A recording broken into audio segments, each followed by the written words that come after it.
brought to you by Newsworks in cooperation with the City of Eau Claire. This program is simulcast on WRFB-LP 101.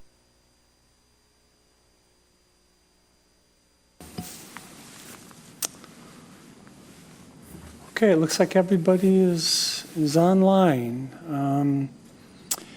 And we will open our work session for Thursday, July 9th, and ask City Clerk to please call roll. Councilmember Anderson? Here. Beaton? Here. Berge? Here. Christofferson? Here.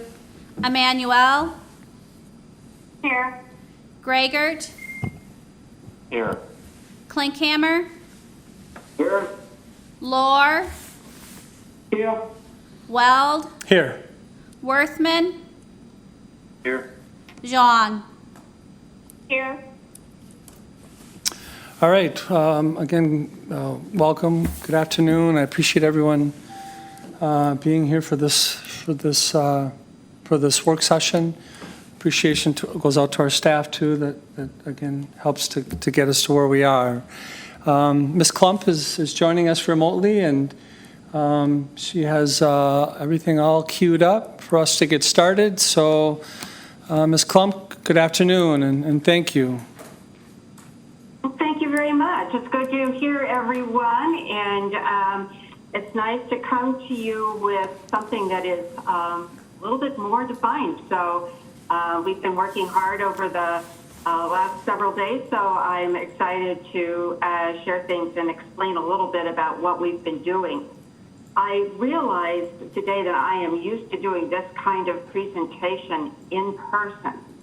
So this is the first time I've tried to lay it out in a PowerPoint format. I hope I've done it in a way that is understandable, and we'll start to move through it. And this is a first for me, so let's see how it goes. Sounds good. Okay, so now I need to see how to turn pages. Okay. I think I had this problem last time.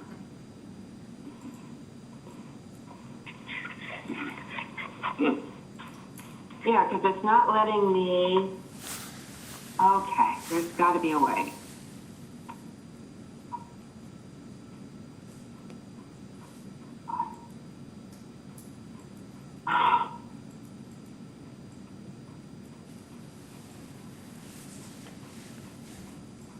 Oh, you know, this is going to be a problem. One of the things, let me just share with you what is going to happen. In order to put the brochure within this, we had to make some changes because the presentation itself is in a landscape form, and the brochure is in a profile. So I have all these wonderful pages, and I am going to have to rotate them each as they come up. So I can see them now, but Okay. That's going to be a little bit of an issue. So Okay. Here we go. I'm sorry. I didn't think about this piece happening. Okay, so what we're going to be talking about today is the job description, the recruitment brochure, and the recruitment strategy.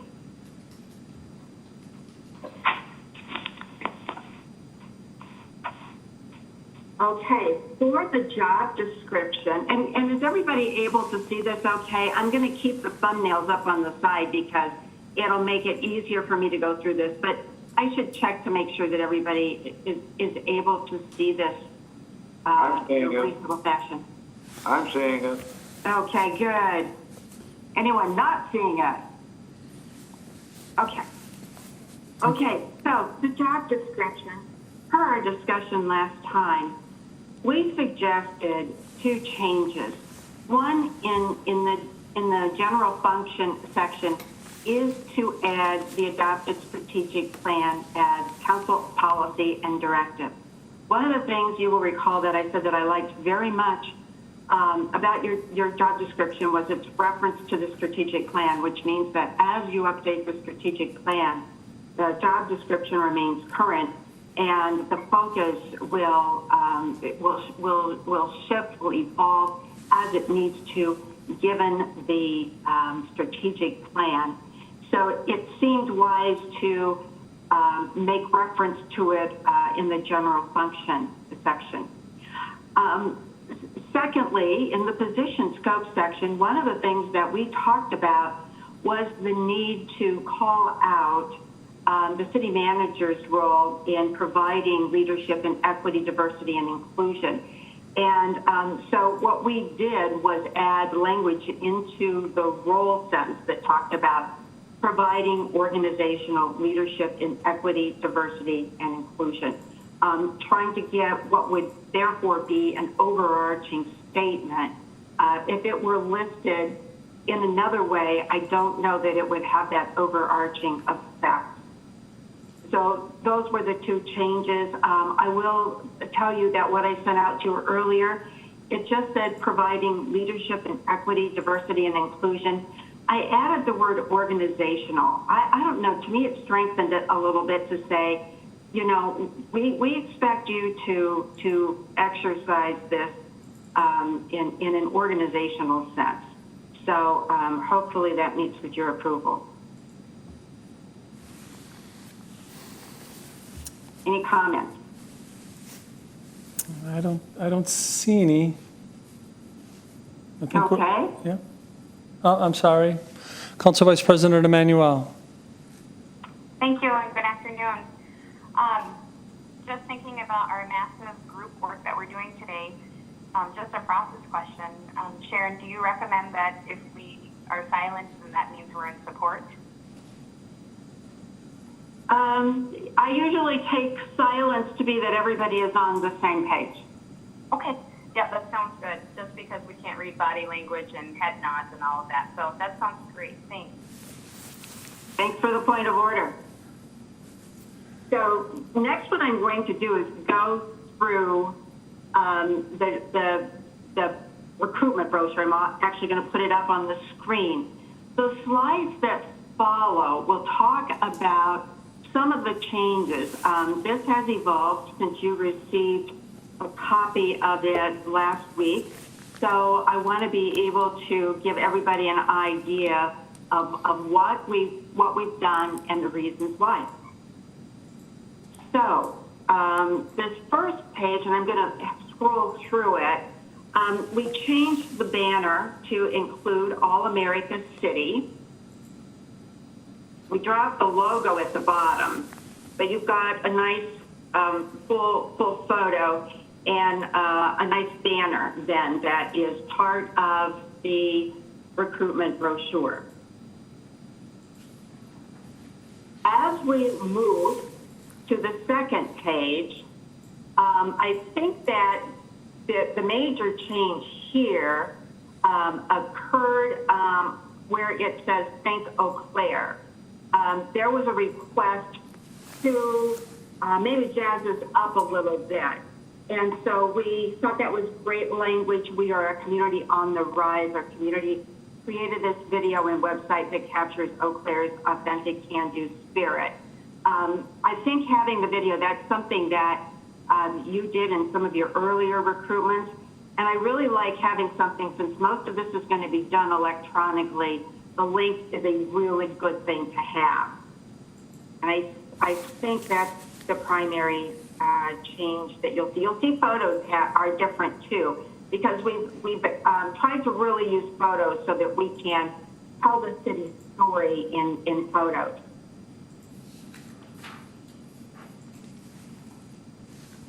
Okay, the organization. This page has changed a lot. You will recall that this photo covered the entire page.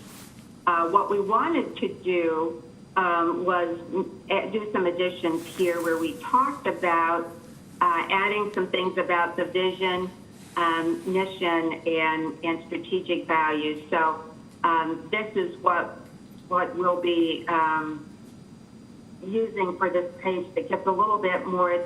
it goes beyond some of the discussion about what it is that the city does, how much its budget is. But I think the strategic plan has figured prominently, and it was suggested by a couple of people to do the strategic plan and to find a way to get that in. So I think that is a good change that you see on that page. Okay, under the position, there are some changes here, and I Sharon? will try to point them out. Ms. Club? We have, Ms. Club? in the first paragraph, we wanted to make sure that we talked again about the organizational leadership in equity, diversity, and inclusion. And I think we highlighted the strategic plan, figuring that even if we had information on the previous page, to have people be able to use that link was probably a good idea. Okay. And as I had indicated when I sent this out to you in its original version, we did take a little bit of liberty in terms of editing things in the job description. We wanted it to have maybe fewer changes or fewer, how shall I say this? We wanted to punch it a little bit.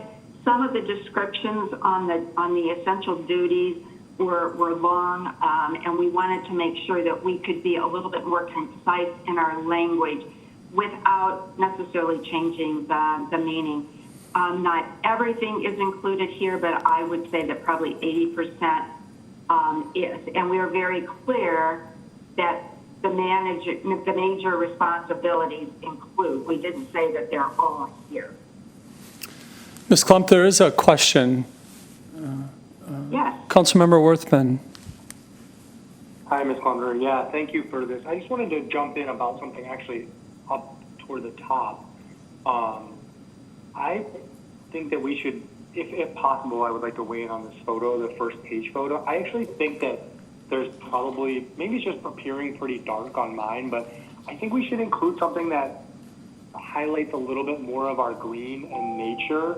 And we have some amazing aerial photos and things like that of the community. I don't know that this photo really does justice to kind of the overall feeling. And we're a city of trees and a lot of rivers and green space. And I just want to see if there's a way we could maybe think about highlighting that in the cover photo.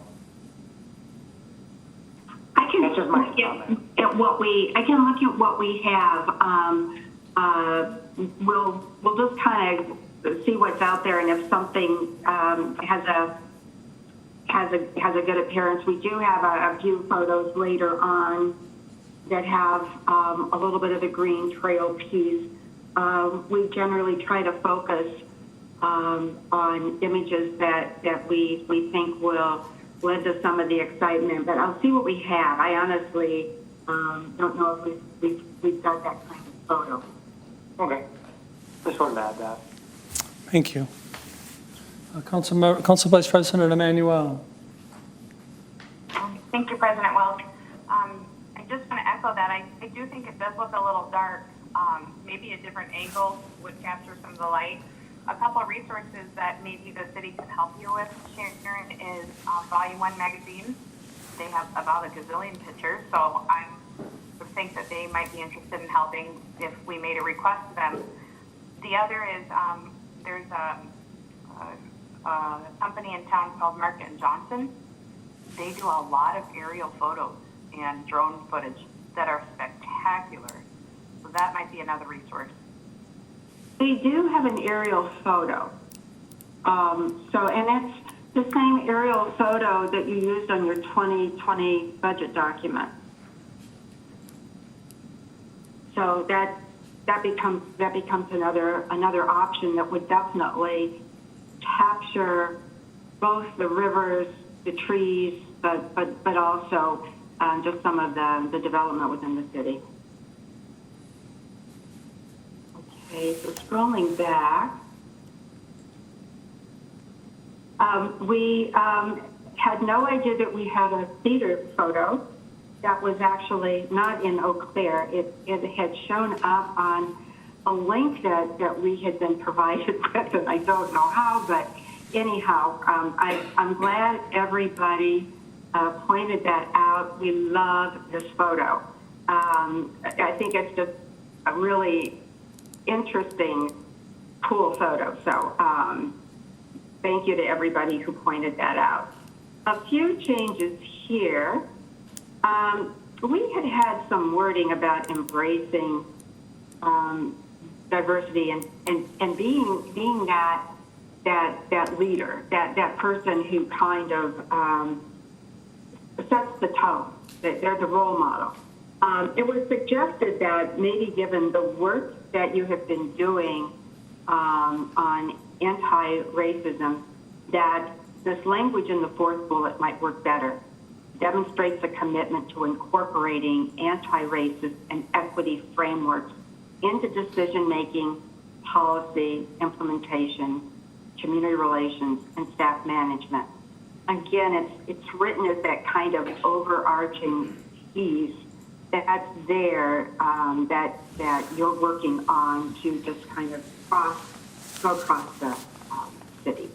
So that has been changed and used in a few other places. And then we had another suggestion that was getting to how someone will interact. I mean, you might call it a cultural competency piece, but we worded it interacts effectively with people from different cultural backgrounds, protected classes, and other aspects of human diversity.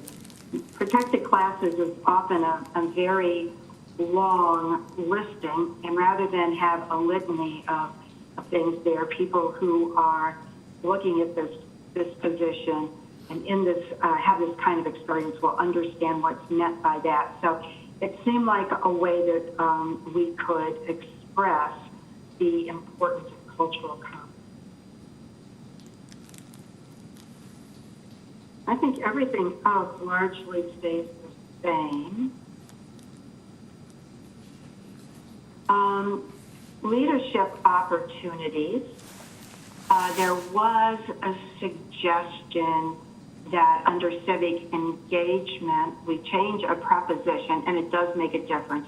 I think our original text said the city's public processes, would include outreach to all segments, and it was suggested to use the word with, so something that's maybe a little bit more inclusive in terms of how that working is going to be. Also, we added the anti-racism efforts in the list of community-wide issues that are important to the city.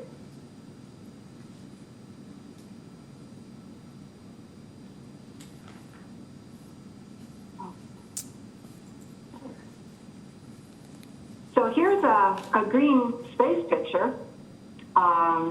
Nice to have the river and a walking trail. So we do have that qualifications and experience. We made one change by at the very bottom of this, talking about, again, this incorporating an equity, diversity, and inclusion framework. We had several comments that we received about this, and it seems like where we were talking about building effective community partnerships and engaging citizens, and then looking at this overall idea of the framework, that would be maybe a good place to add that. So we go all the way starting from the strategic goals, managing the organization, and then we start looking at the community partnerships, engaging citizens, and the frameworks, the EDI framework, if you will. The logo appears here on the last page. We found it was too cluttered to have both the All-America city symbol and the logo, so we moved it here. We have kept the salary at $175,000 as we talked about last time. So I know that's one of the things we want to make sure that we are all working on. And then under application process, there was a suggestion that maybe we should be pushing this out to the 28th and allow 6 weeks. I kind of like getting it in. As I recall, the 28th is really, is it right before Labor Day? Maybe it's the week before Labor Day. I just thought we'll still have this position open until filled. That's one of the first sentences that you see, the position's open until filled. First review starts on August 21st. We will probably have some resumes that will trickle in that following week, but I think that that's a good span of time if people are comfortable with it. It will certainly allow some of our outreach efforts to go underway. And then we added 2, the City of Eau Claire is an equal opportunity employer, which is pretty much what we have on most. There was a request that we promote excellence through diversity and encourage all qualified applicants to apply. And that's a fine statement to include. So I don't know if you want me to go back to any page that's here. I'll be moving into some of the other sections then that might be a little bit redundant with what we've done, but I wanted to also make sure that I had listed out all of the changes that were made. Just wanted to be really transparent about the feedback we received, what we acted on, as well as what we didn't. So we'll see if there are any questions. Council Vice President Emmanuel. Thank you, President Wells. I do have a question, and maybe we can talk about this later in the meeting. I do wonder about the timeline. Just thinking about, if we're doing a national search, basically somebody has to get this in within a month. And to me, it seems like that's a huge, aside from, like once you get it posted, once they see it, read it, they might have 2 or 3 weeks to get their materials in and to also make a huge life decision. And so that's why I just wonder if we just allowed a little bit more time to allow the word to percolate out a little bit more, just because I think once we start, reviewing resumes, it seems to me that if we can give just a little bit more time, make that net a little wider from the beginning, I think that could really help buy us some time.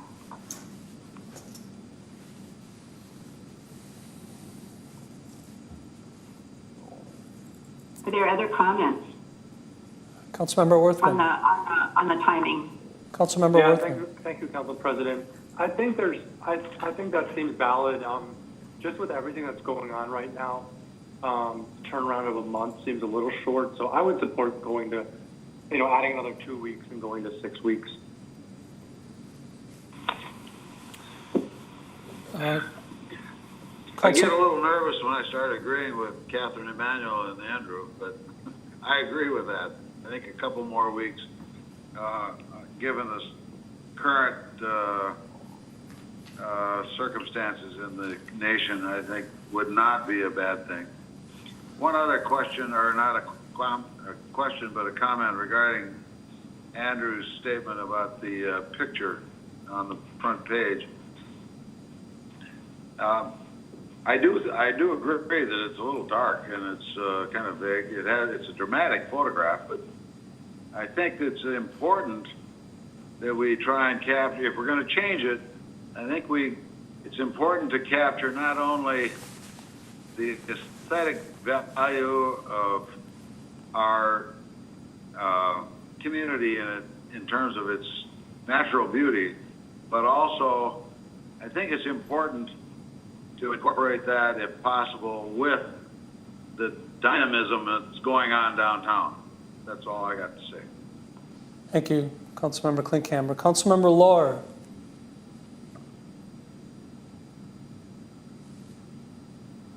Councilmember Lohr. Okay, the Councilman John. I also supporting that, the extension for the response time to be a little bit longer. to 6 weeks, that would be doable time for us to look at it, when we receive the application back, or, we have time to review. So I'm supporting that too. So just be clear on that. And also, I have to go back to the first page on the photo. I think that it is a little bit darker, but if we can have some picture on the front of the green tree in the last page, clear like that on next to the two buildings, I think that would be really nice for this brochure. That's all I can say. Thank you. Thanks, John. Councilmember Gregor. Thank you, President Weld, and thank you, Ms. Klump. I do agree that we should give ourselves a bit more time to get the word out about the position and give people more time to prepare materials. And I guess on the point of the photo, I do agree that we should find something that is that kind of pops a bit more. So I did send an email to your in response to your email, Ms. Klump, about the brochure. So if you want to consider a photo that I took of the downtown,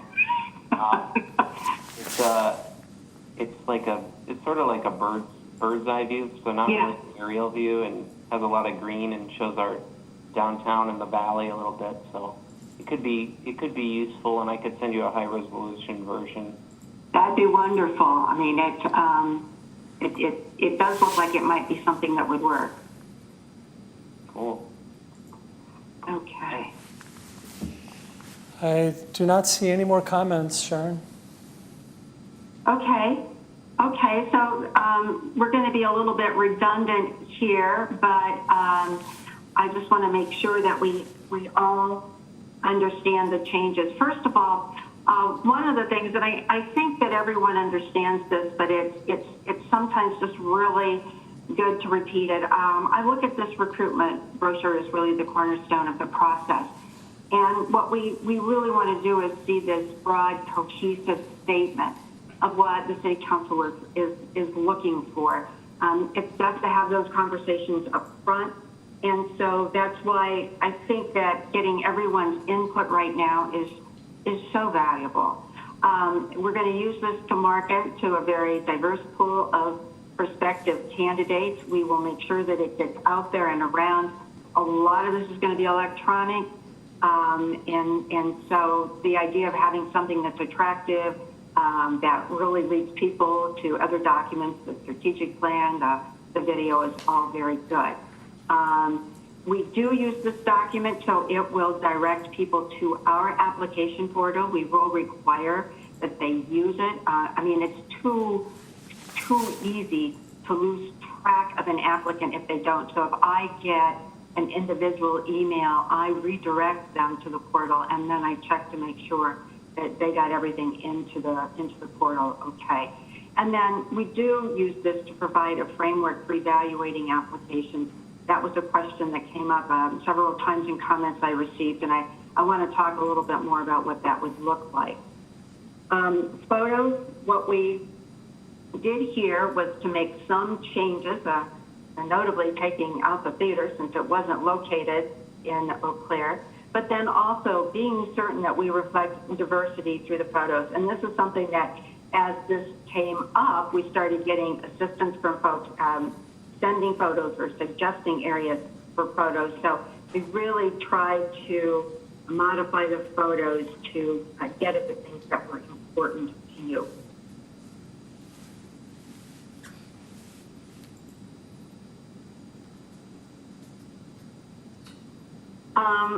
Some things that we didn't do, I do want to bring these up just so we are complete, thorough, transparent. Some wonderful quotes that were provided, but I started to realize that if I tried to put in quotes, I was going to be making substantial changes or having to cut information. So I wanted to at least, share what had been suggested. One that comes from Clear Vision Eau Claire, another that comes from the Time magazine. It's a cool idea. It's really that space is one of those things when you start to move things in and out, it can change a lot of the meaning. There was also a suggestion to talk a little bit more about participatory budgeting and some more text on that. The participatory budgeting is interesting. I'm learning about it as I talk with you. I think that we are probably better talking about it and not necessarily adding deeper definitions of it, so that as you move forward, as you try this process, it kind of comes together. I think we've noted it, and that I don't want to focus too much to the exclusion of other items. There had also been a question about if we could reorder things like the leadership opportunities, the greater capabilities, and have a little bit of a different flow. We want to be careful with budgeting our time and how much we do, and the reordering of the information was going to take time. And again, if I didn't want to lose something that I hadn't had other comments on that item. So I decided to just kind of go with this and bring the comment forward, and if people felt we needed to make a change, then we could look at it. But I do want to make sure we use time wisely. From everything we've been talking about, I think a great deal of time is going to need to be spent on the sourcing and the outreach, and I want to make sure we use our time wisely. And then there was a comment about ADA language. And I think that I have another tool that we can use for the ADA language. This is really to get folks in the door right now as we start to get more information from them. I think in some of our written questionnaires, we have one where we basically ask some due diligence questions. I think the ADA piece about the job responsibilities, can you perform these duties, and attaching to that a job description for everyone's review gives more clarity and is probably the better place to put that into the process. Because right now we're just going to be gathering the resumes and looking at that information. So I want to stop at this point, see if there are any questions or comments that you all would like to provide. So I'll just take any questions. Councilmember Christopherson. Thank you, Council President Weld. This, I don't want to give this too much weight, but I do want to make the comment. I noticed that the pictures, and I can imagine exactly what our strategy is here, but they're all of young people. There's not even one intergenerational picture. And when you add the Think Eau Claire, which is also all young people, it almost implies that Eau Claire has found a way to euthanize everyone over 55. And if somebody wanted to bring their parents to live, if they wanted to join, it doesn't give an idea that there's an intergenerational culture here. So I'm just going to put that on the table, that maybe one picture might have somebody with gray hair in it. Or you could doctor one of the pictures and give them gray hair. Or you and I. Or, A picture of you and I. Yeah, exactly. So that's all I wanted to share. Thank you. Thank you. Councilmember Christopherson. Oh, no, Council Vice President Emanuel. Thank you. And I totally support Councilmember Christopherson and sharing. So thank you very much for lifting that up, and that's important for us to do. I'll take ownership for some of these suggestions and just give context very briefly. And also, Mr. Crankhammer, welcome. welcome to the team. Good to have you. So just teasing you, of course. I understand about the space side of things, and I can accept that regarding the quote. So maybe that's something you can just pass on to the city, and we could potentially park that on our city's website where we're keeping some of that information and keeping the public informed. But that's, or maybe share in your portal that you have. I don't know if there's a place to put that, but that's not a deal breaker. Unfortunately, there's not. That's a great idea, but unfortunately, there's not. Yeah, it's nice. It's like validation from other organizations, you know, about our community. So, and then the next on participatory budgeting, you know, I think maybe if we could ask our clerk or somebody to check in with Scott Allen at the city on perhaps the grammar of participatory budgeting. I think PB is supposed to be intentionally capitalized, both sides. So it's not like saying budgeting, like participatory budgeting is a branded program that we are following. So that's just something to consider. And then I'll go to the ADA language. So help me understand, if we had an applicant who, let's say, needed some type of accommodation for the interview process or even just to apply, named accommodation, and they needed it, how would they know right now how to seek that? This is not just for like the final person to have accommodations made, but how would they know in the process how to seek an accommodation if they needed help with any accessibility issue? You know, first of all, we are expecting that people do apply online. So everyone is going to be asked to do that. Then there is an initial screening. Then we work with some 20 or so individuals, whatever that number happens to be. Those folks would all get that. They would get that early in the process as we start collecting more information.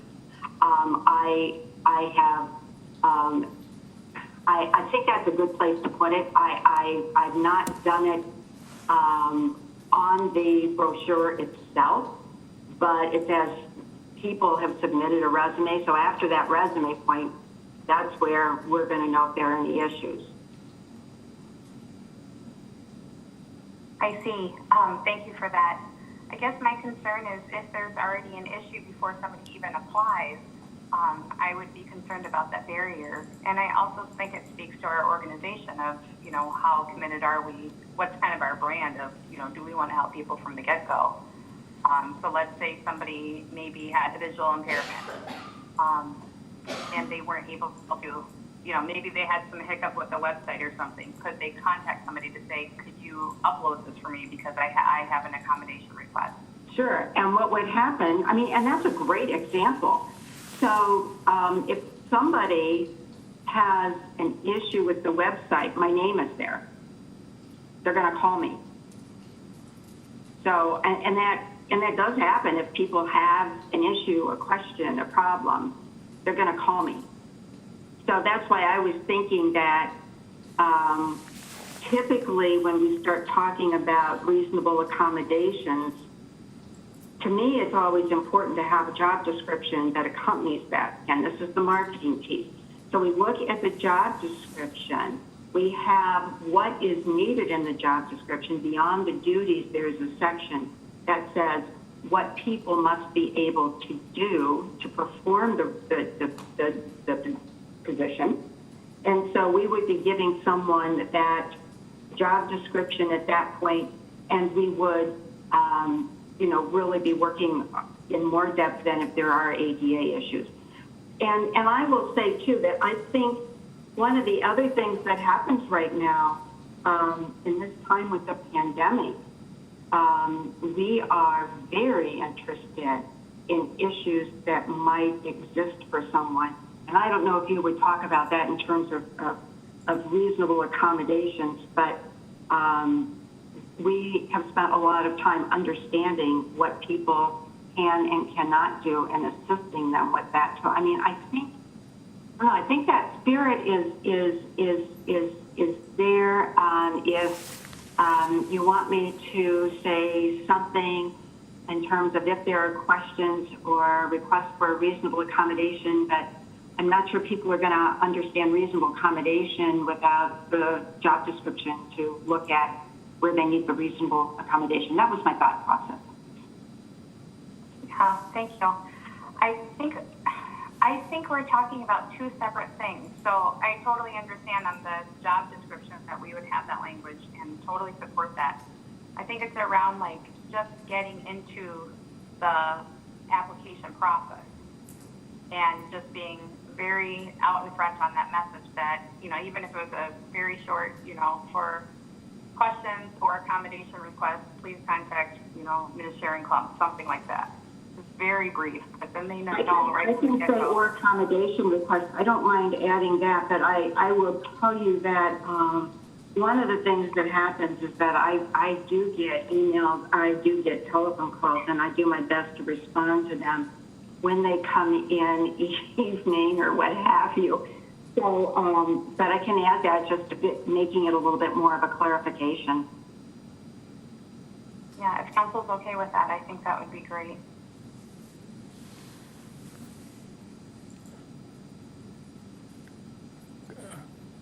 Catherine, did you have anything else? Otherwise, I would call in another council member.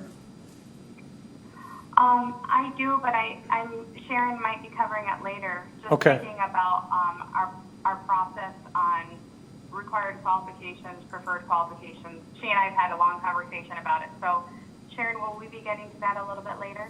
I will. I laid it out a little bit just to kind of talk about how we're going to do that. So it's not in great detail, but we can have a discussion for sure. Perfect. Thanks. Councilmember Zhang. Thank you, Council President. Thank you, Ms. Klump. I just want to express and say thank you so much to you for incorporating all of the feedbacks that we gave. Especially just want to acknowledge that I'm very, very excited and very happy to see the anti-racist and equity statement that you've put in there to really overarch in the different areas that we're trying to achieve. So just want to express that. And then, of course, I agree with what Council Member Joe Christopherson said about the photos of portraying, you know, the various age groups in Eau Claire. And I think that's really, we have such a unique demographic and community that it'd be a shame if we didn't portray that. So just want to share that. Thank you so much for your hard work. Thank you. And we'll look at those photos.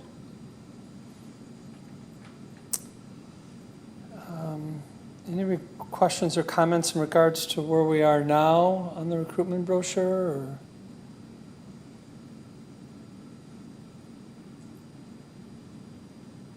I don't see any.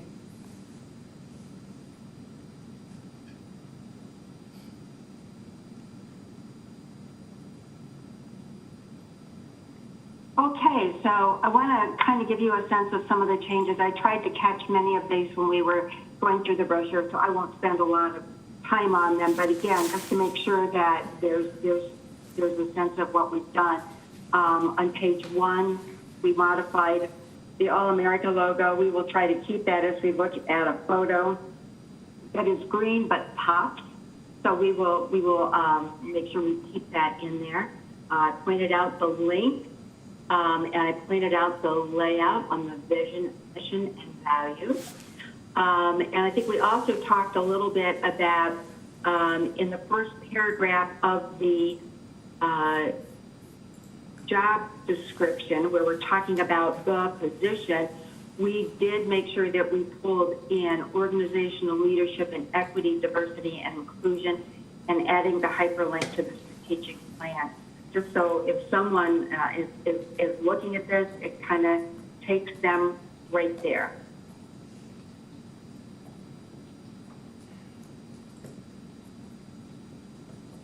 Okay.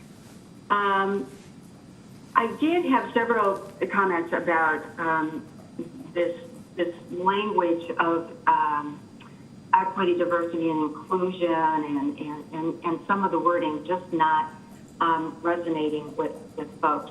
And so the bullet that you see was what was suggested by one of the council members, so I appreciated that.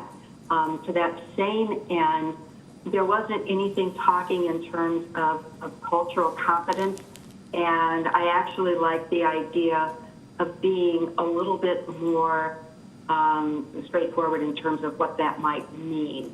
So this talks just about the cultural backgrounds, protected classes, and other aspects of human diversity. I think it does a good job of covering that range. So we made the changes, and I talked about these before. This was in civic engagement, to be able to talk about with the community, with all segments of the community, and to add the anti-racism efforts.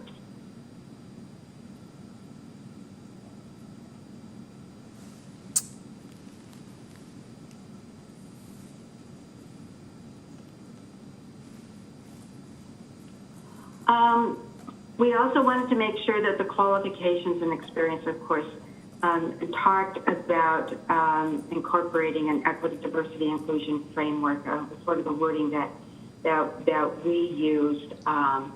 We will make that change to August 28th because everyone seems to be there, and we also added some requested language to the city's equal opportunity to make it more welcoming.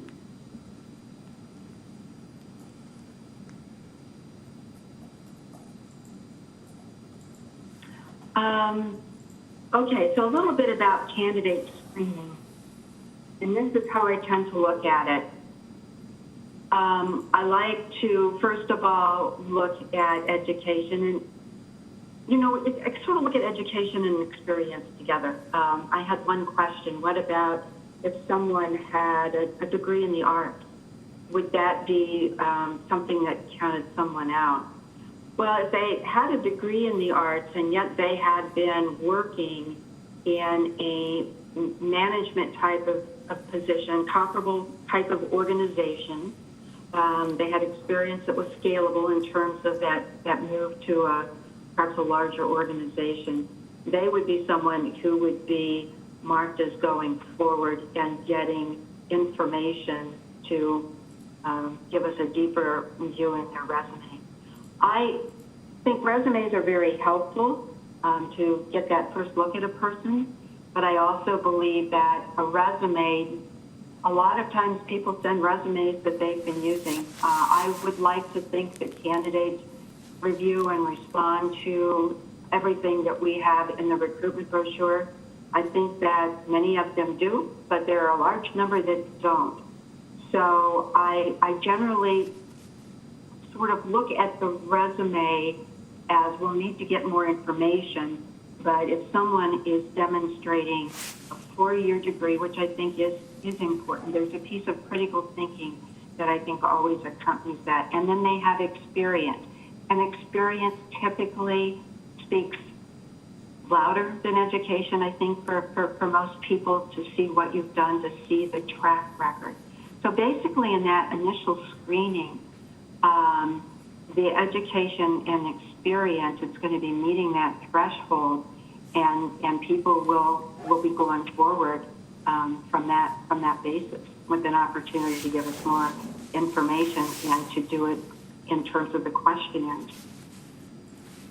I talked then about going into something that is multifaceted, and what I mean is a lot of information. We want to know what people have done, not what they think they do, but what have you done? So when we talk about a record of successful leadership in executing goals, managing organizational performance, this list really captures what we're going to develop questions around. And those questions are always going to be in terms of what is your experience? What can you point to? Give us an example, because we want to know that they can do these things. Sometimes I get people and they'll say budgeting is a wonderful one. I don't really have a lot of finance experience, but I had take budget class. I had budget classes too, and I've worked on budgets, and I will tell you, there's a learning curve, learning how to work with budgets and how to develop the process, and what you do when you're talking about participatory budgeting and all those kinds of things. I expect somebody to say something more about their work in a budget process than I studied it in school. So when I say we want to get deeper into those things, this is really what we'll be working off of. And we can do this in two ways, the written questionnaire, but also the one-way video interview. I think on some of these items, for example, it would seem to me that when we begin to talk about equity, diversity, and inclusion, that we really want to make certain that someone has passion. You know, part of what I hear as you're working with this is there is a great passion and commitment you have. How wonderful if we can use the video interview to see some of that. So this is basically the way that we'll be approaching that. Once we have finalists, there will be another important piece that we will be looking at, and that is the leadership management assessment. We'll be asking finalists to take this. But this becomes a good way, first of all, we'll get your input to create a benchmark for the position, a benchmark that gives us ideas on the competencies that are going to be most important. And when I say competencies, it might be things like understanding others. It might be decision making. It might have to do with teamwork. There are 25 different competencies. We're going to ask you to rank those and give greatest attention to the top 7. Because where you all sort of fall on that and you see a level of importance, that will help us compare where a candidate is on this. They take something that's a companion questionnaire that allows them to be compared to the benchmark. It also looks at driving forces, the motivators, if you will, and the behaviors. For an example, a lot of city manager searches come out, and it will talk about either someone who is adaptable or they're versatile. It's just the idea that things are always changing, and if somebody is uncomfortable working with that kind of change, they may not be a good fit. And so that's one of the areas, for example, that often comes out under behaviors. When we get to the interview, we can develop for you. I've certainly not done this yet, but we can develop some type of appraisal form that will help you in terms of discussing what you see as the strength that somebody brings to the position. I think in response to Vice President Emmanuel's comment in terms of having a system, this is what I'm going to be guided by. I usually develop a spreadsheet where I look at information, take notes, and it becomes a rubric. I don't know if that gives more information about what we're going to do and how we're going to look at that and what the structure is. This starts to give you the bones that I'm using for doing this. Any questions? Any questions from council? Councilmember Zhang, did you have a question? Yes, thank you, Council President. Thank you, Ms. Plum. I'm sorry, I had technical difficulties and it dropped a little bit here, but I just have a quick question as far as when it comes to these evaluation forms and the questions for the interview, would you be working with council at all with developing some of these assessment questions? What I will do is, work with all of you to have the interview process. I think it's important that in an interview that the questions that are being asked are questions you want to ask. I mean, I have and can come up with so many questions. but they have to be the questions that really focus on things that are most important to you. So usually what I do, there are two things. First, I review the assessments of the final candidates. There are certain experiential-based questions on competencies, for example, that I think it's good to have people to talk about. So you're actually hearing their experience on the competency that's important. But then we have to also look at their fit and kind of their style in terms of those more professional skills that they're going to bring. So we're going to talk about different sorts of things. I mean, one question might be to ask them if they have worked with a diversity or if, what they've done, and to really get the question out there a little bit. Most people will start to talk about this particular hire or that particular hire. What you're talking about is looking at systemic change, and so what we want to do is probably talk with people about systemic change and how do they do that, or something similar that they maybe worked on that can be replicated in areas that are of interest to you. So those are just a few off the top of my head thoughts, but to give you an idea that we would do that. I think sometimes it's easier for council members to react. I mean, if people want to send me questions and I can pull them together, that is a fine way to do it. If you prefer that I take a stab at it and then you all react, that's fine too. I think it just has to be something that works well for you. And then if we have different interview panels, I think before we did involve department heads, I think that's always a good thing to do. But we have to kind of look at that and say, is that what's going to make some sense for you? Do we have others? And I've looked this all different ways.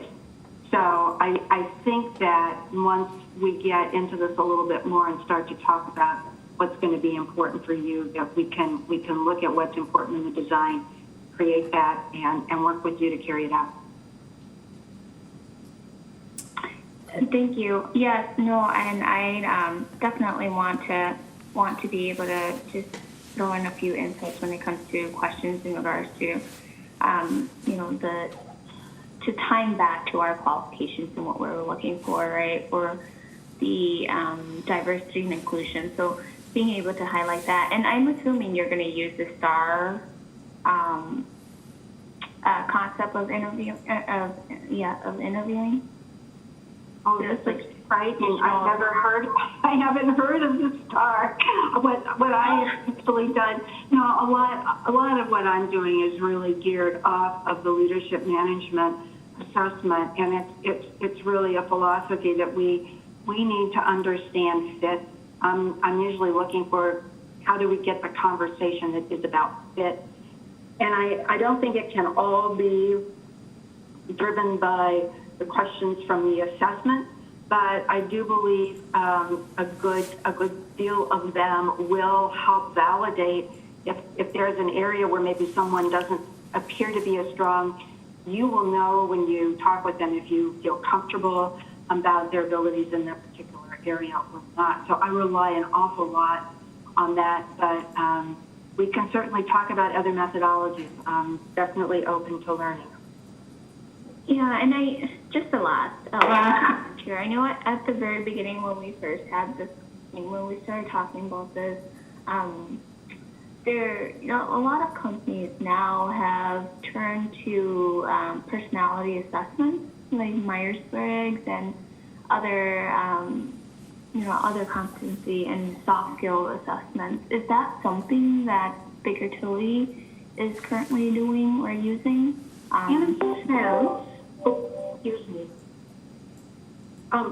In a sense, that's exactly what the leadership management assessment is. It has part of it where you've probably heard of the DISC profiles. So there are different scales on dominance, influence, stabilizing or steady, and compliant or conscientious. Those are the four areas that you're generally looking at. So it gives back information, and it's really pretty good. It's, you know, the Jungian philosophy or psychology, so it's got a similar basis as Myers-Briggs and something like that, but that is part of what we're working on. Okay. The twist that our process will do is that we will have a benchmark that kind of says, here's where all of you are falling, and then we'll be able to look at candidates and understand here's where they fall. I think it's a probing tool. I know that people can have their bad days when they take something or they do something and all of that. So I think it's something that I look at it as really kind of helping us think and asking us questions, and helping us just make sure that what's important really is there in the candidate. Okay, thank you. And if it's okay with you, I'll send you, I'm going to email you a few of the questions that has been asked and that I would like to somehow figure out how to incorporate for every one of the candidates. So That's cool. Absolutely. thank you. Council Vice President Emmanuel. Thank you, Council President Weld, and thank you, Sharon. This is really helpful for me to see this visually. I know that we spent a good amount of time talking on the phone, and the email. So this is really helpful. What I think is really important to me is consistent framework. One of the things that I think unfortunately gets bungled in our society is bias and implicit bias. You know, people most of the time don't mean to wedge people out, but it happens, of course, and so we're all working on that. And so there is a different process that I'm very well versed in if I were wearing my administrator hat, and we do it in a different way. And I can be open to different ways of getting from point A to point B. My question is, when you have a written questionnaire, do you feel that there's sufficient framework to, I guess, reduce or eliminate bias as much as possible? I mean, maybe completely, so that at the end of the day, we're not making decisions on feelings. You know, like I just had a good sense about a candidate, that it's a really holistic approach of, yep, had a good sense, the gut matters, and the qualifications were there, and it was a very fair process for all applicants, so that there's not really a room for coded language at the end. So something like, well, I'm not sure that they really fit in here, or I don't know that they're, I don't know that they'll get it, you know, in air quotes I'm using. So I've just seen other sides of that before, and so I think just having a consistent framework that allows for a holistic perspective and vetting of candidates is so important. And yeah, just ask you to reflect a little bit on that. That's where I'm struggling a little bit. Well, it was interesting as you were talking, because the sense that I bring to a search is, you know, really trying to find a lot of different people that will be of interest to you and trying to find good information for all of us to make decisions. I mean, I recognize that the questionnaire, first of all, I think it is fair to make sure that between the questionnaire and what we use in video questions, you are able to see those and kind of understand that we're looking in these different areas. I think the other piece is that I recognize that it is going to be the council's responsibility per our search process to pick the people that they want to interview. So if I'm giving you, I mean, if this is a search and we are blessed with really, really good candidates, maybe I'm bringing 15 candidates to you. And then we're talking about what your preferences are based on that information. And I think we've got different tools that we're using. And I will tell you that the video I want to note the video because, of course, in the video, things that you might not know in terms of, you actually see a person. I guess you may draw inferences about a person based on their appearance.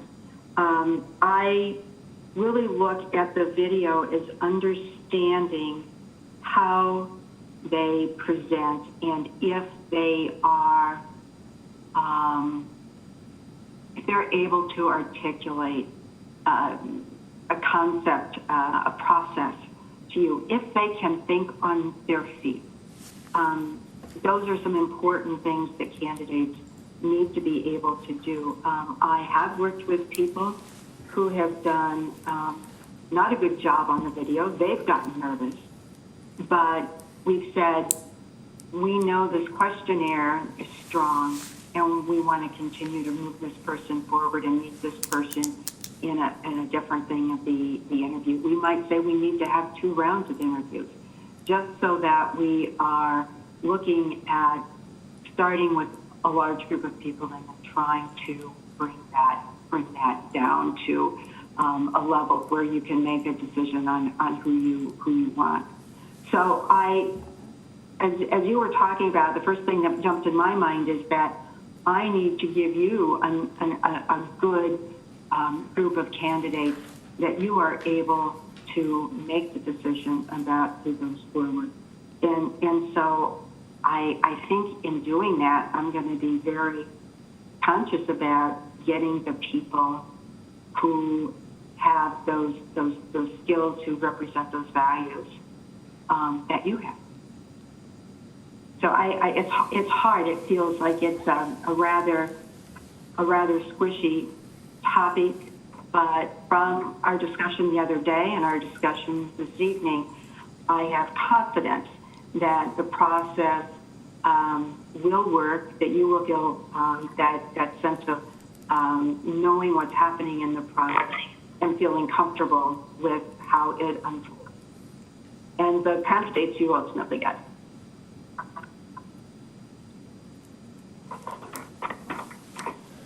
Any other comments or Thank questions?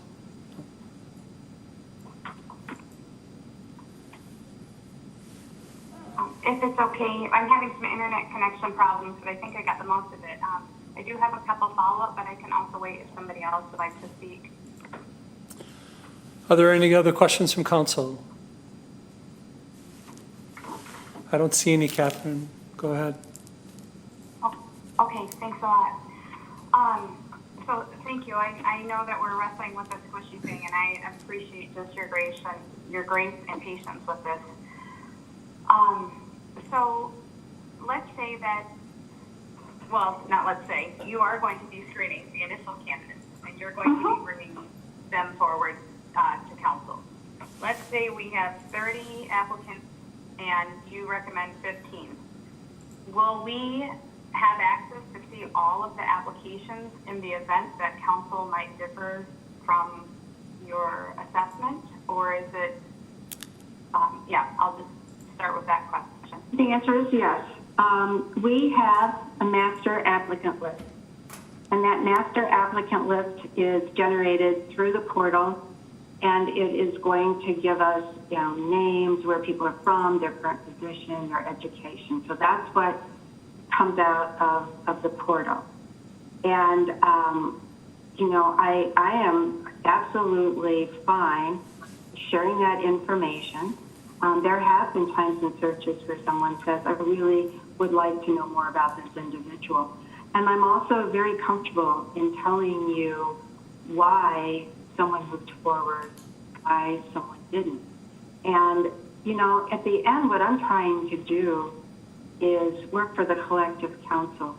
And so I have to recognize that I might make a decision and you might say, we really like to see this person. I think that's pretty easy. We make sure that person comes forward. I think it's important that everybody goes through the same process so that you have the same types of information to evaluate. But yeah, you're not going to have me say, well, these are the 15 and you can't see the other people. I don't think that's in keeping in the spirit of the proposal that we gave you. So in that scenario with giving the information like name and where they work, would you also be sharing all of the resume materials upon request? What we do is share that as requested. When we do this, we will get an amazing array of resumes. We might get someone who manages an auto center, or we might get someone who is an office administrator, where they really don't possess the executive level skills that we're looking for. So, I mean, as a rule, I don't typically make those. I don't bring those forward. But we can work with this. I mean, we can work with this in a way that's going to meet your needs. I think that there has to be satisfaction, and I say this. We're having this conversation, but I mean this really for each and every member of the city council. There has to be confidence in the decision that we ultimately get to. We're doing this search for you. We have information, and I think that we need to be able to share that information and, as requested, bring it forward. And I will tell you, if I see something differently, I will explain. But I'm very open that you see it different from I do. So I think we'll be good. Okay. And then the last question, and please redirect me if this is for another day. And just thinking about interview panels, whether it's with staff, the community. I know that from my read of council, the council is very interested in having a lot of meaningful input with the community and with employees at the city. And so wondering, is that something that you're going to be bringing to us to talk about the process, or is that something that you'll be bringing to us for engagement? Yes, of course. And the thing that is difficult, this kind of goes back to the discussion that we've had about what is the appropriate date to put in here in terms of first review, and recognizing that we might have people that suddenly see their communities affected more by COVID. There are any number of things that can and do happen, as we know from this year. We want to make stop here for a moment, gather my thoughts. We want to make sure that the process also reflects the realities of the environment when we're doing the interviews. I've been doing a lot of Zoom interviews as first round interviews, for example, and then looking to bring people in to on-site interviews for final ones, but having a reduced number for doing that. It really goes to the comfort of the candidates and the comfort of the council and others who are involved. I know that we've done some things where we have done virtual meetings that have involved community members or focus group. I've actually had one entity that did a virtual tour, which was kind of interesting. So I think, yes, it's a little early to talk about that now. I think as you get ideas, council starts to think about what they might like, we can keep that in mind as we get to looking at the semifinalists and making a decision going forward. That's when I'm usually working with what the interview process looks like. So it's a tough one to say right now, but I think that we can do things as long as everybody's feeling safe at the time. Okay, thank you. Any other questions? I don't see any, Ms. Klum.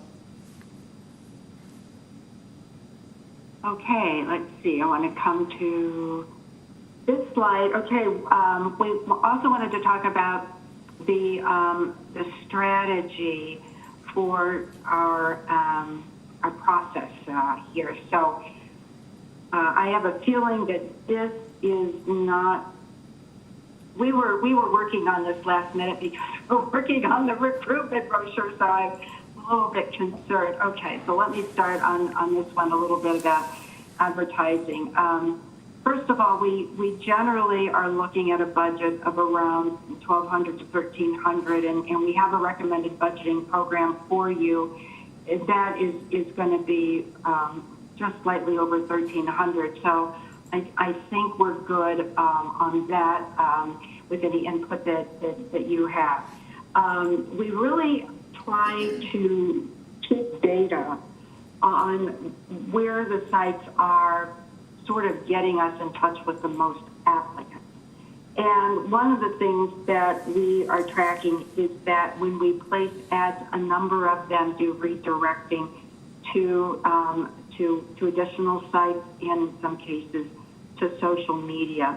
So we're going to want to think about our use of ads also in terms of where things are getting redirected. When it comes to social media, we try to use a lot of LinkedIn and getting it out to the various networks of people who are in Baker Tilly, so that can get to be fairly expansive. We also, and talking with your HR director, understand that there are some sites that the City of Eau Claire works with in terms of social media, and it's HR recruiting. So we want to leverage those, and that's something that as we get information here, we'll leverage with some of the sites that you are already using. And then we do a lot of outreach. This is one of our more effective ways of being able to bring in people.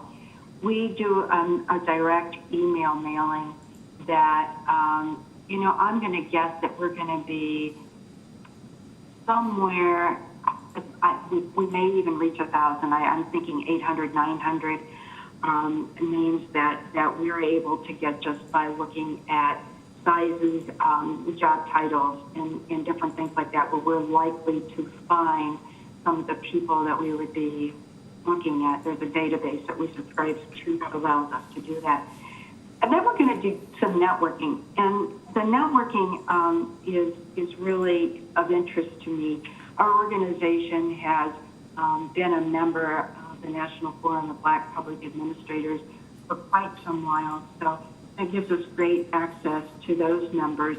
I have a good friend here in the Twin Cities that has either been the chair or is like the past chair for the chapter that's here in the Twin Cities.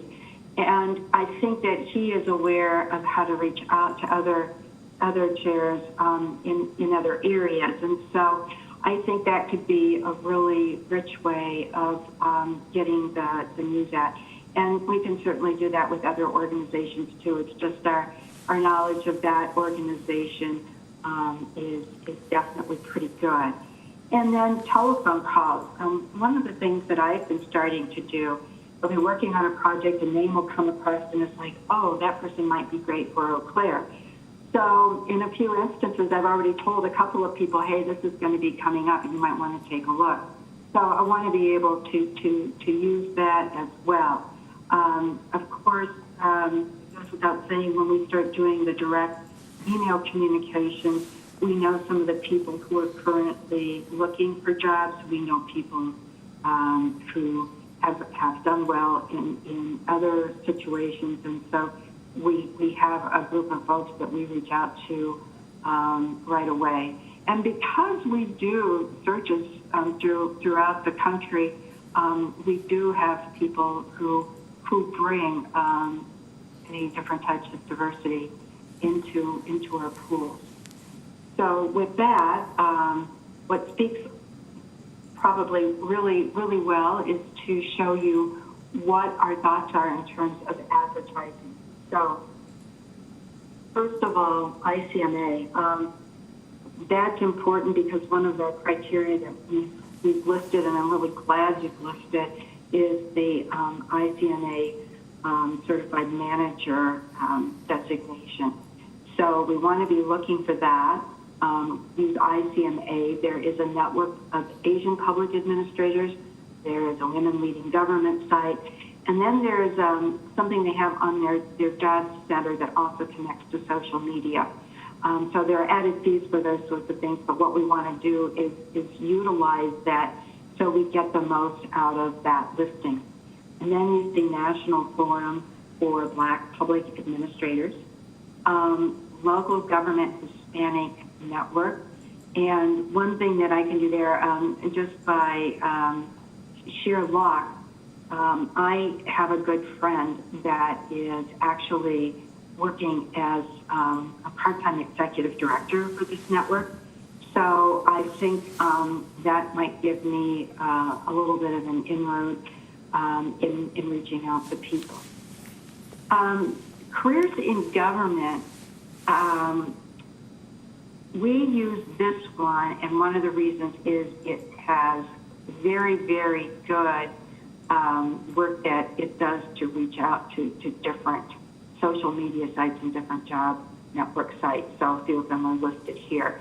But you see how one advertisement really can spread a lot more. I would say we definitely want to go with the League of Wisconsin Municipalities as well as the Wisconsin City Management Association. And I think it also, we have city management organization, but I'm relatively certain that they also include county managers there. Minnesota City County Management Association, I think the proximity and the fact that I can do something like this free of charge, just throwing it out on the listserv that we have available. I also think it would be good to work with Illinois Municipal League. So all of these together are just slightly over 1,300. And so any questions that you have, any comments that you have, I think would be good to hear right now.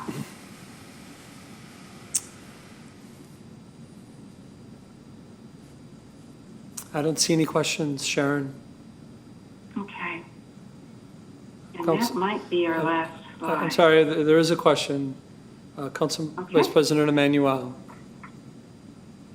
Thank you very much, and thank you all for your patience. Couple questions for you. Is there ever a time to advertise with the NLC? Or We National could. League? We could. NLC takes us over, I think it's something $250, $300, as I recall. So I was trying to work within the budget. It was actually one that I dropped off, although we can see if there's one that we could switch out.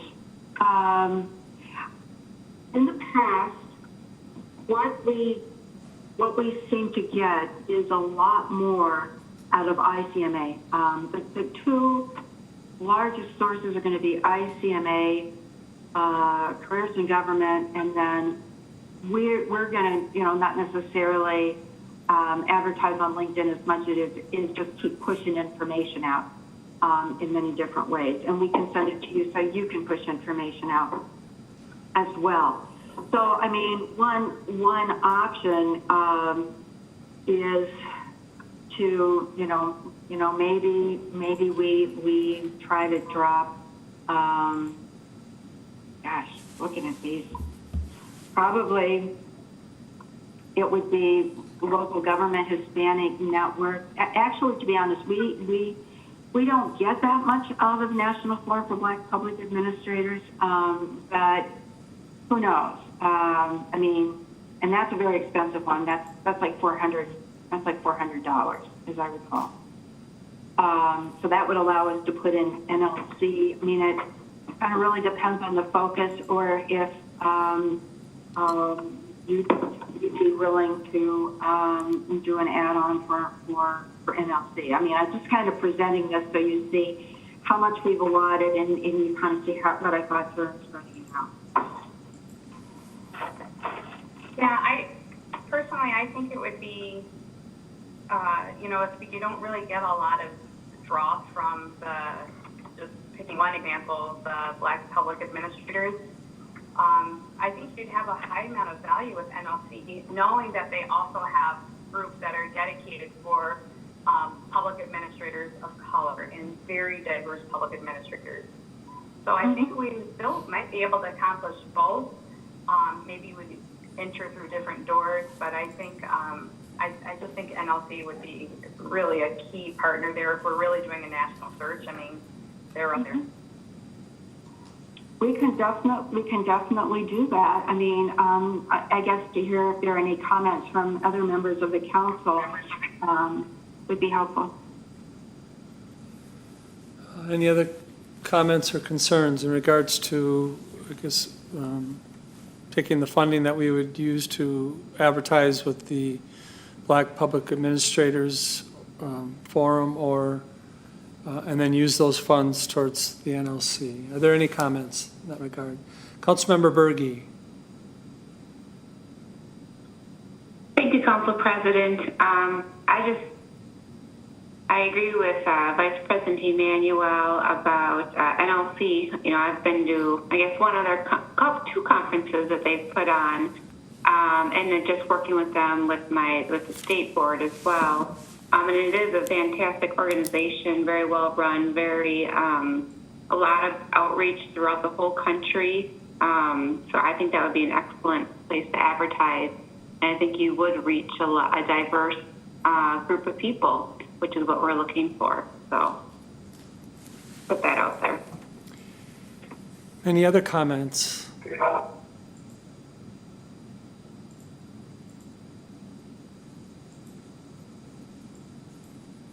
I don't see any. Catherine? If I can summarize, then what I think I'm hearing is that if National Forum for Black Public Administrators is expensive, I'm going to be doing some outreach in some different ways to that group, that we substitute National League of Cities for National Forum for Black Public Administrators. I just want to make sure that there's agreement on that.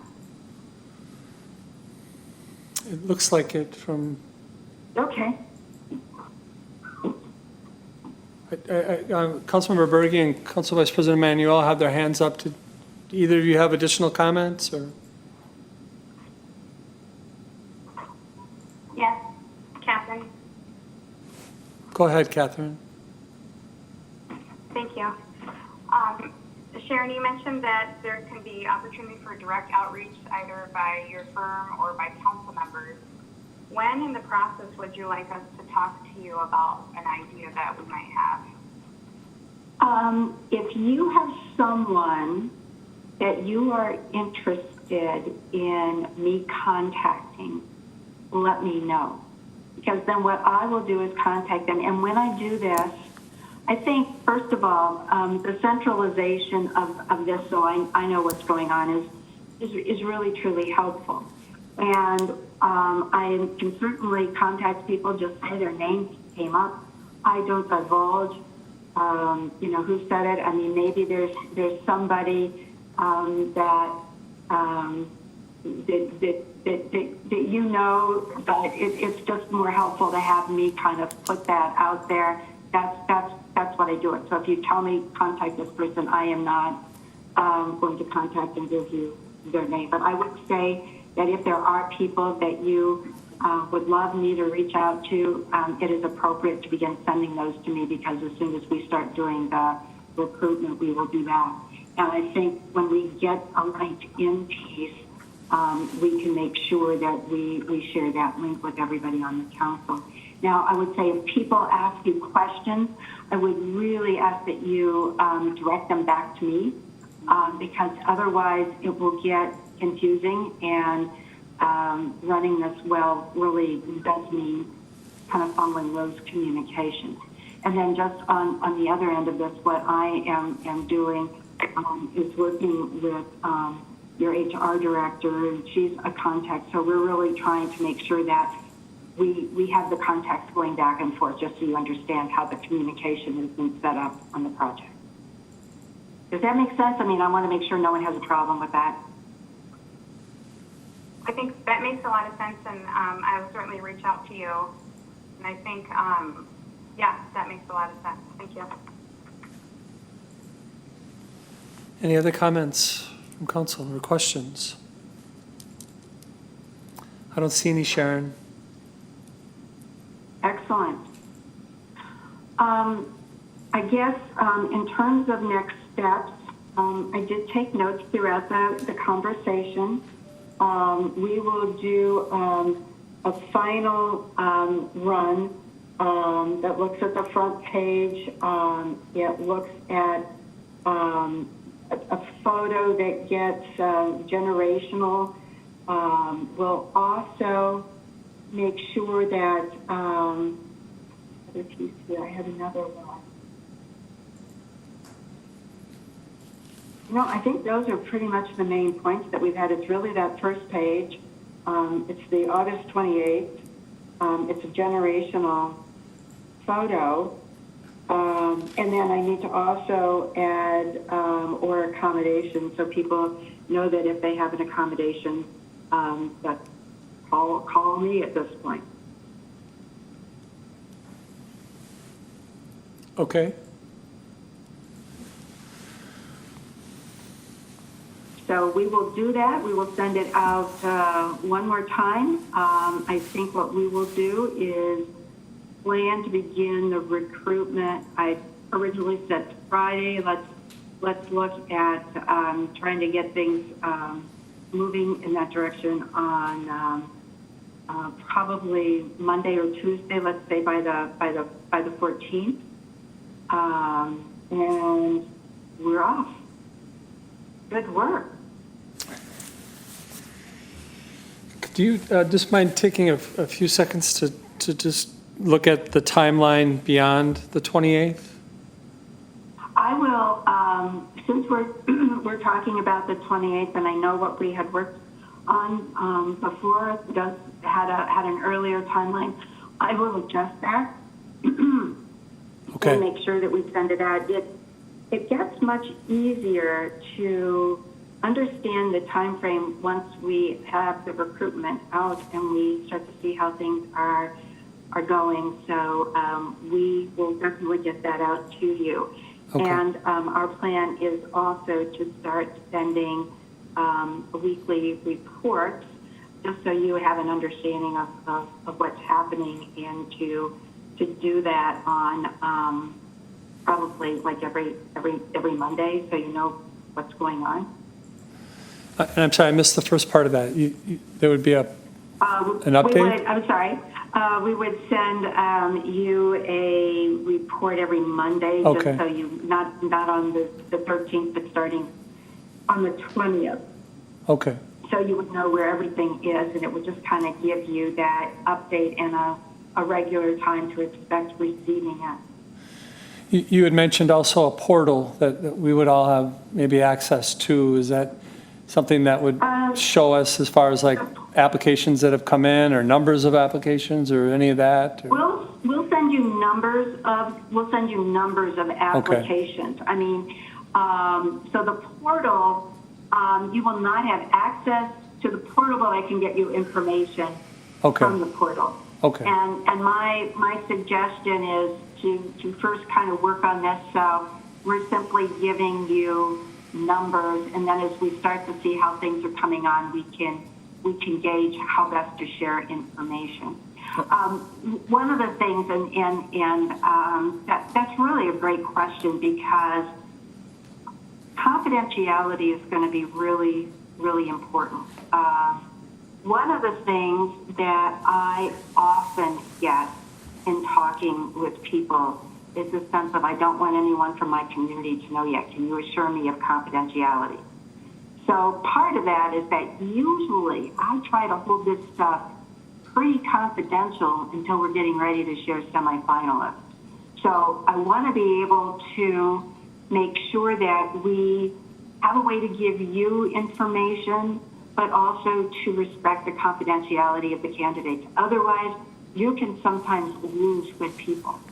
So we'll work on that with the reports. We just have to have good communication going between us. So Sure. we make it happen and meet everyone's needs. Okay. Any other questions from council? Councilmember Lohr. And this is the council. Thank you, President Wolf. Ms. Plum, let me, going back to the first page that you mentioned on the brochure, I just want to make sure that the lighting that on the building because of the, we talk about Eau Claire is on the rise, okay? That I want those lights to be there, even you're changing the color of the green, better lighting on that, but I still didn't need those lights on because those lights can mean something that will play is going moving forward, and so I just want to echo that need to be make sure those lights still on. That's what my opinion. So just remind you about for that. Thank you.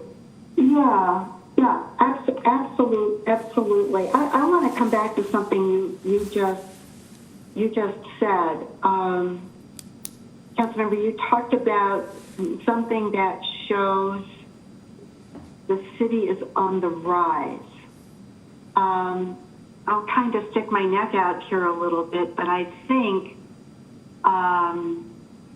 for example, the Pablo Center conveys that to me. I mean, it's beautiful, smart architecture, and a lot of times one of the things that draws cities is kind of what are the buildings, the projects that you've got going on. We talked about could we find a nice green photo, and indeed several people have sent me some photos as we've been talking. I need to share with you, in my mind, some of the cool buildings I think are gonna pop more than the green. I can go back and look at those photos. I mean, maybe there's another photo we try to put in terms of the green, but I think there's a drama with some of the photos that we've used that is part of why Eau Claire is such a gem. Now, I know people were saying maybe we need to do green. I want to put that out there and just get your reactions. I know I'd find something with a building and trying to get the river or some, different things. The confluence seems really an important landmark. I just want to hear from people again. How do you feel in terms of dramatic building photo versus green?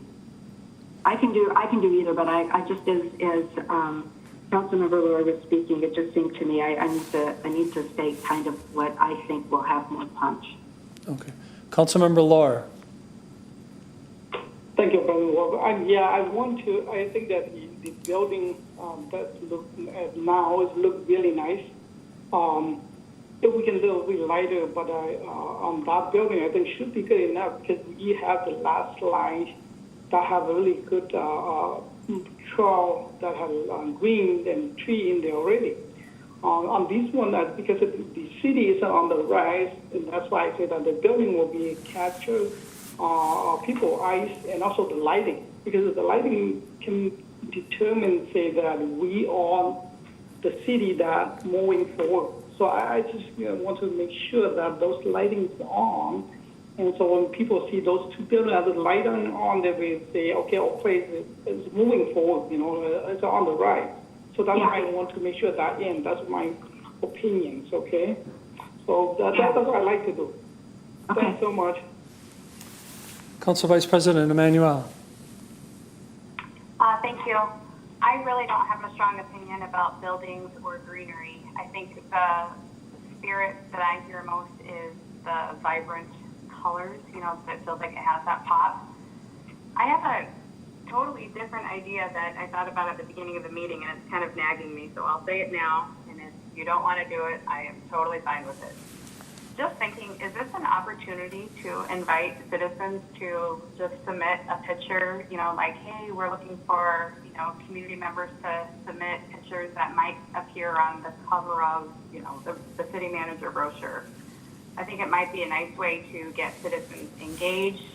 If that was selected, then it would be a nice thing on the front of the brochure, selected, by, or submitted by citizens in the community or residents. And then how to decide who's the winner, I would, if this is something council even wanted to do, I would leave that up to our search firm and working with the council president, who I think has a very good aesthetic eye for things.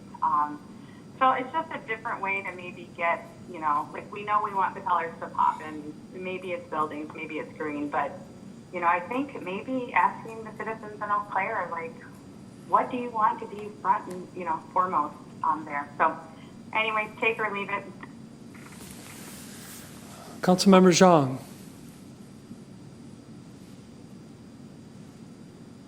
Thank you, Council President. I wanted to share my thoughts when I'm looking at the cover of this brochure. It just looks a little dull. Like, I think the timing of the day, the way it was taken, in comparison to one of the other photos that's in here that was taken, the photo right above the organization page, the third page, that one is so vibrant and it looks amazing. I just feel like the first photo just does not do justice to talking about a vibrant city that is on the rise, like what John is saying, is it doesn't bring the life. Like, when I look at it, it looks like another cover that I might not pick up, like another magazine or, a brochure that I might not pick up. And we wanted to be able to showcase the vibrantness and the extra colors, if you know what I mean. I know the bridge has the color, which I would like it to be a little more colorful than that, but I almost feel like the dullness of it just takes it away. Maybe it's because of the day of time that's been taken. I'm hearing color, I'm hearing pop. I also heard the question about working with citizens. I think on that one, council needs to weigh in terms of the time it would take to do that, because I would expect that we're adding probably a week to 2 weeks to make that happen, and so you're pushing out the August 28th to mid-September. I don't. We can sort of look among the photos we've got and see if we got something else that has the criteria that you're looking for. Yeah, like I really like the photo on page 3. It does highlight all the wonderful buildings in a really nice way. Of course, it's taken like at sunset, it looks like. But I do feel like as much as we want to involve the community, that might take a lot more time than we're in. I would like to entertain the first suggestion that Vice President Emanuel mentioned of reaching out to Volume 1 for their collections of photos if they have that, or reaching out to even Mark and Johnson. That might be a lot more convenient as far as time savings than if we opened it up to the community. Just a comment on our end, one of the things that we have as a limitation is when we start getting into copyright issues. So I'm not sure where we'd be looking at. Sometimes people just want a little byline if this photo was taken by, or something like that we can do. Sometimes if there's a good photo, people do want, and if we're approaching them, they they say, hey, we're going to expect that there's some payment for the use of the photo. So I do want to just say, I don't know how that works with these two sources that you have mentioned. Councilmember Anderson.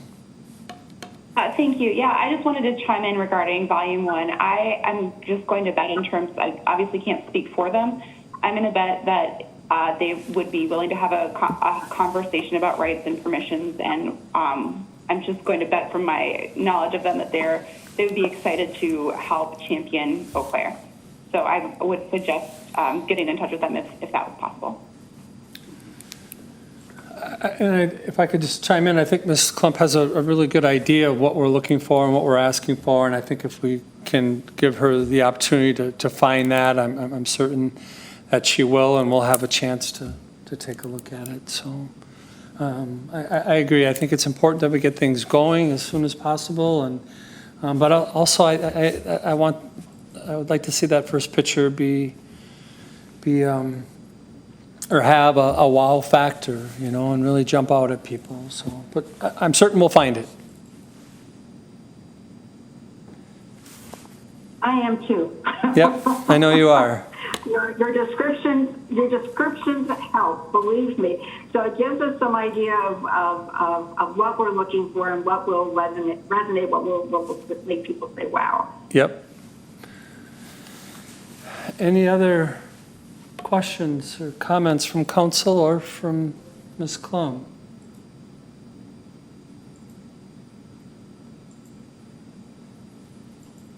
Ms. Klump, we are, as I mentioned just a minute ago, excited to get going and excited to start this process and experience it.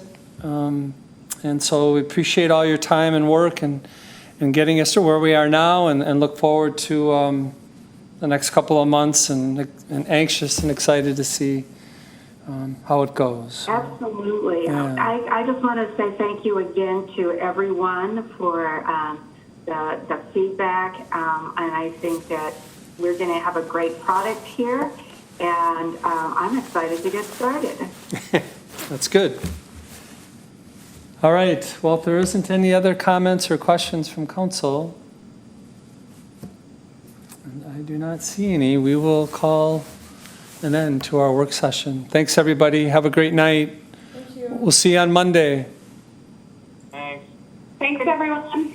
Thank Bye-bye. you. Good work, everybody. Bye-bye. Have a good evening. Bye-bye.